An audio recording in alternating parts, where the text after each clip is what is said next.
क्या आप war crime के जानते हैं? युद्ध अपराध क्या होता है? हमास की जंग हो रही है इजराइल के साथ, लेकिन क्या हमास ने हजारों लोगों को मारा? इजराइल की गोलीबारी में भी हजारों सिविलियन प्रभावित हुए हैं। वॉर क्राइम आखिर होता क्या है? और अगर दो मुल्क लड़ रहे हैं तो उन्हें किन कायदों का ख्याल रखा जाना चाहिए? और बड़ा सवाल यह भी, क्या कायदों का ख्याल कोई रख भी रहा है? ये स्टोरी आपके लिए।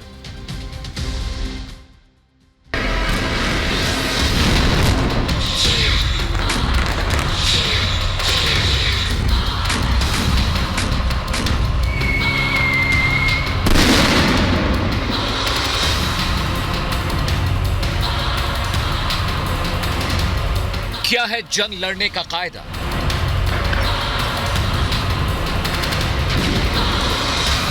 क्या इजराइल ने तोड़े नियम?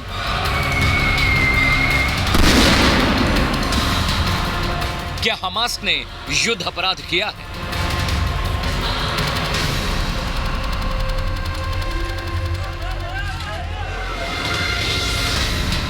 क्या कहता है जिनेवा कन्वेंशन? जंग में सब जायज कभी नहीं होता। जब भी कभी दो मुल्कों के बीच जंग के हालात बनते हैं तो उन्हें संघर्ष के दौरान भी कुछ नियमों का पालन करना होता है। उन्हीं नियमों के अंतर्गत उन्हें जंग लड़नी या जीतनी होती है, नहीं तो उसे युद्ध अपराध माना जाता है। इजराइल और फलस्तीनियों के बीच चल रहे युद्ध का आज 12वां दिन है। दोनों ओर से हजारों की तादाद में लोगों की मौत हुई है। संयुक्त राष्ट्र ने हमास और इजराइल दोनों पर इस संघर्ष के दौरान अंतर्राष्ट्रीय कानून तोड़ने का आरोप लगाया है। संयुक्त राष्ट्र का कहना है कि वो सभी पक्षों द्वारा युद्ध अपराधों के सबूत जमा कर रहा है।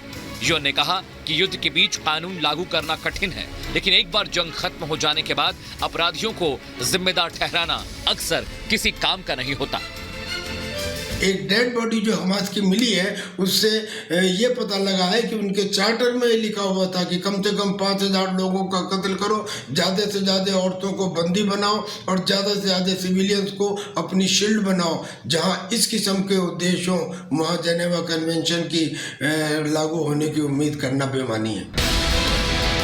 अब ये समझिए कि युद्ध के नियम क्या हैं और वॉर क्राइम किसे कहते हैं। सशस्त्र संघर्ष के नियम संयुक्त राष्ट्र चार्टर सहित अंतर्राष्ट्रीय स्तर पर मान्यता प्राप्त कानूनों और प्रस्तावों के एक समूह द्वारा शासित होते हैं। ये नियम आक्रामक युद्धों को प्रतिबंधित करते हैं, लेकिन देशों को आत्मरक्षा का अधिकार भी देते हैं।